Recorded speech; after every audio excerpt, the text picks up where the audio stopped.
தேவன் எப்படிப்பட்டவர்? பள்ளங்களை நிரப்புகிறவர், பள்ளங்களை உயர்த்துகிறவராக இருக்கிறார். என்ன இந்த பள்ளங்கள்? மனிதர்களுக்குள்ளே பள்ளங்கள் இருக்கிறது, மனிதர்கள் பள்ளங்களிலே இருக்கிறார். தோண்ட தோண்ட என்ன உண்டாகும்?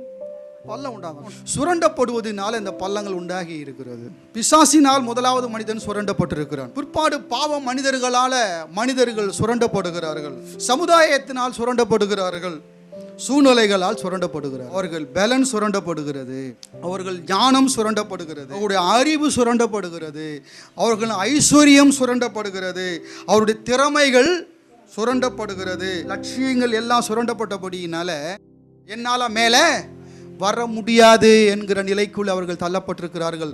பள்ளங்கள் மனிதனுடைய வாழ்க்கையில தாழ்வு மனப்பான்மையை உண்டாக்கி இருக்கிறது. இயேசு கிறிஸ்துவின் மூலமாக பள்ளத்தில் இருக்கிற மனிதனை அவர் வெளியே கொண்டு வருகிறார். அவர் சிறியவனை புழுதியில் இருந்து எடுக்கிறார், எளியவனை குப்பையில் இருந்து தூக்கி விடுகிறார்.